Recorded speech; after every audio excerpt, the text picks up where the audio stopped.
Well, unless you've been living under a rock, you probably heard there's been a pretty big shakeup over there at the MCU. We're going to talk about the departure of a high-level executive and what that might mean in the wake of some of Bob Iger's comments that just come through this past month about it. Maybe a new direction Disney's going in, but why don't we let's get right into that.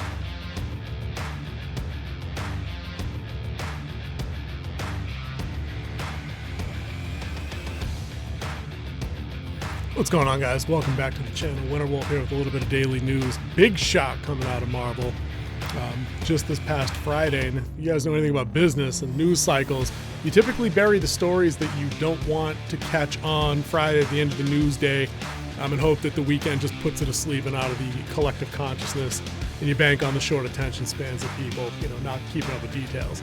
So what we have here, shocker, Marvel Studios veteran Victoria Alonso exits, exclusive via The Hollywood Reporter. And I just wanted to touch on it real quick because I think when, standing by itself, this is just another executive, maybe set up with a golden parachute, taken off after being at a job for 15, 20 years, however long she's been there. But I think there's more going on here. I think we had Bob Iger make in February statements and comments about returning to, Disney's core roots and focusing on its biggest IPs and getting them back into a place where they're the money makers, that they're going to support those aspects of the brand more than they had. They're going to reduce content across the board in some of their other specialty projects. They might be doing layoffs. They're doing a whole lot of cost-saving measures. He's trying to save something like $3 billion over the next fiscal year or so. So he's got those statements. He made additional statements that said, we're going to return creative authority to the various executive directors in charge of the different IPs and divisions. So it sounds like Iger's talking about taking power out of hands of the marketing guys, or the DEI guys, or the ESG guys and gals, to be fair, and putting it back in the hands of creatives that maybe they have a slightly more positive, more vested interest in turning out products that people actually want to buy and support. It doesn't surprise me that Victoria Alonso is not part of that reimagining, if you will, at Disney. And we have here a woman who is on the record as stating things like, the concept of the X-Men is outdated and that, they need to be retooled or rebranded to promote a more diverse image. Lady, it's the X-Men. You don't get any more diverse than the X-Men get. So you wonder if this is a first domino to fall situation. Look at all the various things on Disney Plus that just recently got shuffled from having solid release dates and are now pushed back into the coming soon category. Odd. Except maybe it's not. Except maybe they realize that when they show you this kind of graphic here, with all of their upcoming to be released shows, that this might not be the way to go for one reason or another. Maybe people really don't need a show about Echo or a show about Agatha, or maybe we need to actually get some writers in here that can handle certain comic arcs like Secret Wars with a little bit more subtlety, maybe a little nuance.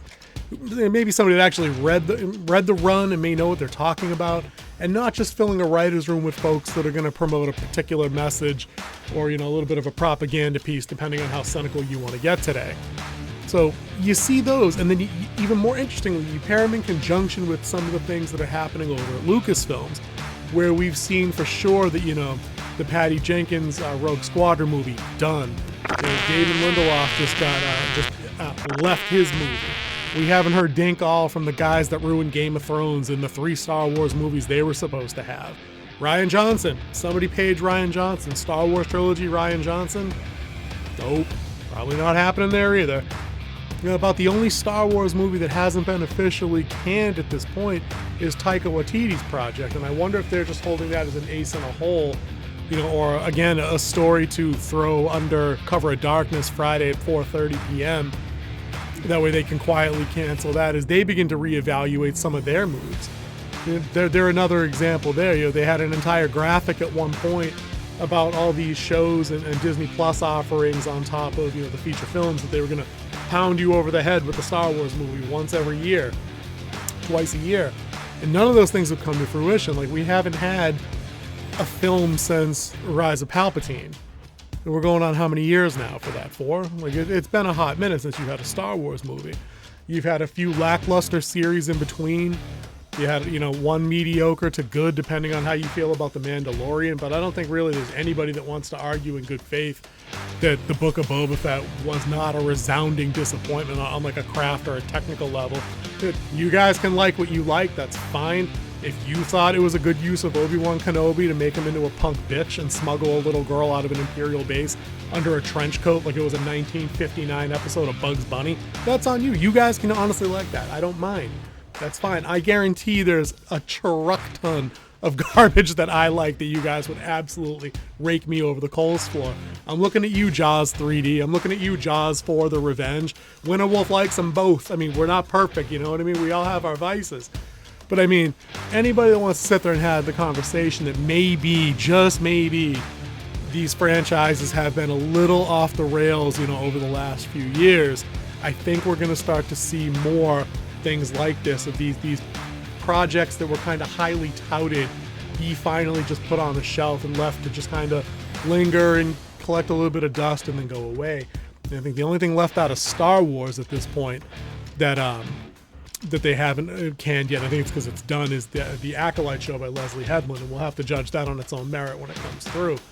But I think this one here, the Victoria Alonso, you can only make so many statements about what your focus is on putting the product out there, and that you're trying to be more inclusive, which is fine. You're trying to be more diverse, which is fine. You want to put women, in front and behind the cameras in authoritative positions. Fine. These aren't new ideas. That's the sad part. These are things that have been done, but for whatever reason, in the mid-20 teens, became fashionable as being avant-garde or, ahead of the curve or progressive, and they're not. They're not. Like, we've done these things before. We were just talking the other day off the show, Kingsley and I, about some of our favorite projects going back decades that had all the things we were just talking about above. We were just talking earlier about Gears of War with their diverse cast that included the Cole Train and they had Anya. Like, we've done the diverse and inclusive projects before. If you guys are too young to know about them, that's not on us. Like, you guys can happily go look these things up and find them and track them down. If you need an old copy of Alien on Laserdisc, your boys got you covered. I will get it. I will get that out to you. Leave me your address or something. Message me. I'll get it out to you. But we've done these things before. So when she builds her entire platform, riding coattails of other talented writers, directors, actors, guys down in the tech departments, lighting, costume design, casting, these guys, these executive types, that she'll be able to go down and say, I presided over billions of dollars in sales in Marvel. I'm like, but what did you actually do? What creative juice did you actually bring to this equation here? And at the first sign of trouble, it's like, this is the job that goes. This is like going to college and getting, the liberal arts degree with, a minor in bird watching, and then wondering why you don't have a job, 2 years out, or you don't have a marketable skill after a pandemic. It's because you had a background in nothing. So as a non-creative type, I just don't see how this should come as a surprise to anybody, that maybe she's the one being, tossed on the sword here. Unless, of course, she actually did something kind of messed up, and you'll have to hope that comes out in the wash somewhere else to see.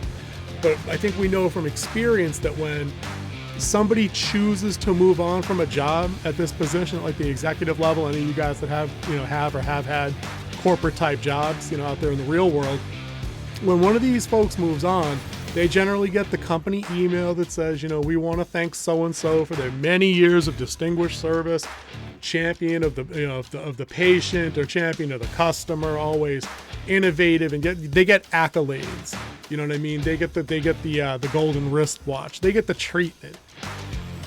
Victoria Alonso got the Hollywood Reporter article, on a Friday, at lunch. It looks like it says 11:30 there. On a nondescript note that just basically says she's out. So I'm thinking maybe she was just told, listen, Phase 4 is a dud. We can't hide from that. It is what it is. We've had diminishing returns on every film in that lineup except Shang-Chi. which I think went just north of profitability. Black Widow took a bath. The Eternals took a dirt bath nap. Took a dirt nap. The only thing they can claim any level of success to is their involvement with the most recent Spider-Man movie, and that's not theirs. They've got diminishing views on everything they've done on Disney+. With Loki being a high point of viewership, just dipping off with every show after that, from Hawkeye through Miss Marvel through She-Hulk, all those shows that were coming up after that, Armor Wars, Echo, Daredevil Reborn, all of these things are now stalled. They're all in the coming soon section because I think there's a really big shakeup going on over there, and it would not surprise me if most of the things that we've seen on that slate don't come through to fruition. So I think what we have here is it's not necessarily a changing of the wind or a changing of the guard, but it might be the first domino to fall as they quietly try to refocus what they're going to do with the brand going forward. Now, guys, if you lean on the same side as maybe I do or King Z does in terms of how we like our IPs, this probably isn't like a knockout punch that signals the end of bad programming. They still have to clear out the writers' rooms to, festering wounds like She-Hulk. They have to bring in qualified, experienced people that have storytelling backgrounds across various media to get the ship back righted in the right direction. But I think that, with somebody like this who had a reputation for some toxicity, as much as I hate using that word, with maybe being responsible for pushing certain kinds of messaging or maybe cracking down hard and forcing some of the crunch situations that happened on the various visual effects departments and studios that kind of contribute to everything after Endgame really kind of having a different quality in the visuals, a little lesser, if you will. With her gone, I don't see anything bad coming out of this. I think this is an opportunity for them to maybe recalibrate their sights and shoot a little straighter, and hopefully putting something back out there that's going to kind of reinvigorate fan interest. Because at this point, I'm not seeing Ant-Man 3. I really don't care. I don't even remember off the top of my head without looking what their next movie is, and that's sad because going back to as early as like Iron Man 2. When they were really ramping things up and starting the big Infinity Saga kind of push, everybody knew it was coming next. And I just feel like there's not a whole lot of keep up with that anymore. Like, no, it's really not a need to must-see, TV, must be at the movies opening night anymore. Like, that's all over for me. But that's all I got on this one, guys. I just wanted to share the story and just a little bit of thoughts about what's going on behind the scenes over there. It looked like maybe Kevin Feige might have told Victoria Alonso her days were numbered and let her go out quietly on a Friday as they kind of restructure their thing. But let me know what you guys think in the comments below. Is this good for Marvel? Is this bad for Marvel? We'll see what happens next, and I'll see you guys in the next one. See ya.